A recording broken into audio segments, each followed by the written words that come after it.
Sure, there is a number of leagues there's volleyball leagues here in Little Rock. There's basketball leagues. There's adult baseball leagues. If you were looking for an activity, they're out there.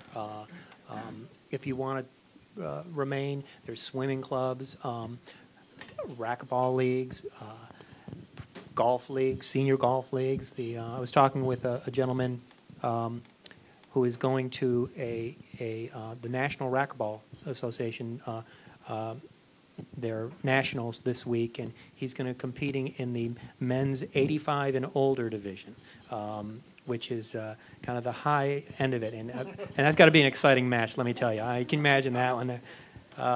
So there are opportunities out there, and what happens is generally people get their lives get so busy that they're with their kids and they're with their work, and other things take priority. And one of the things that I certainly push in my health psychology is the necessity that we stay active, that America's having a huge crisis in obesity and health care. One of the ways that we're going to try to cut health care in this country is by getting people more active.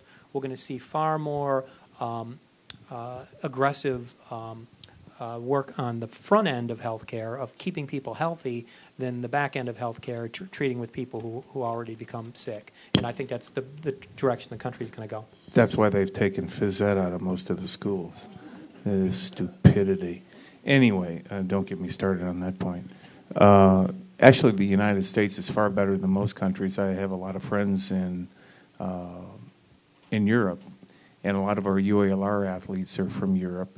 And the reason they come to the United States is after high school there are virtually no sports. You have to do a club type sport, or you're good enough to be on the national team. And if you're not, then there's very little outlet for you in that regard. So, and same in Australia. We've had several Australian kids come to UALR. I don't know about the Far East specifically, but I can certainly tell you about the English-speaking companies and in Europe itself. So, the United States offers far more than most countries do, as far as sports outlets, without question.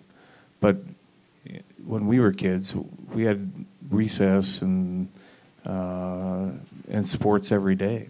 And now they're complaining that the kids getting fat, but they won't let them go out to recess. There's no such thing as recess, or going out and being active with intramural sports.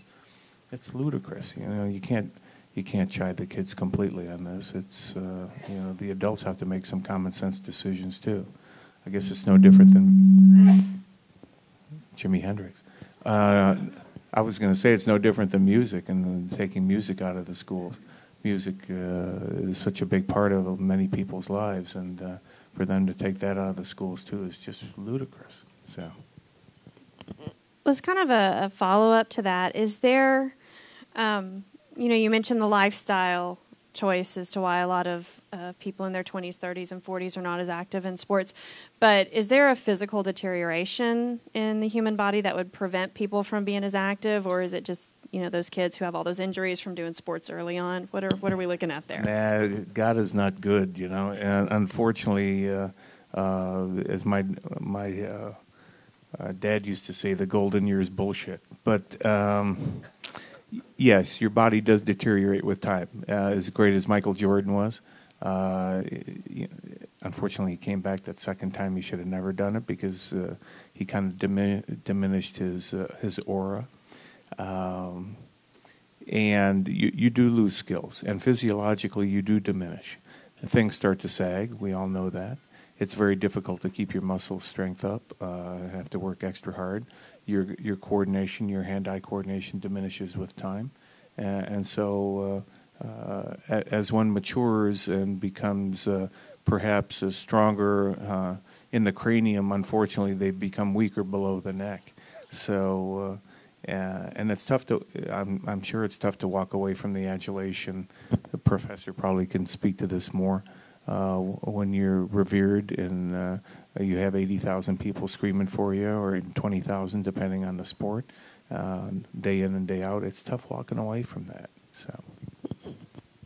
And I'd already add to that we do get slower, we get our reflexes slow down, all of those things happen, but that's no reason not to do it. You do something to stay active, no matter it's tomorrow, do something, walk, run, do something, because it'll make your life better. I mean, if you think about, we spend lots of time feeding our brains, and at the end of life, one of two things goes wrong. You have dementia and your brain dies, or you have a physical death and your body dies.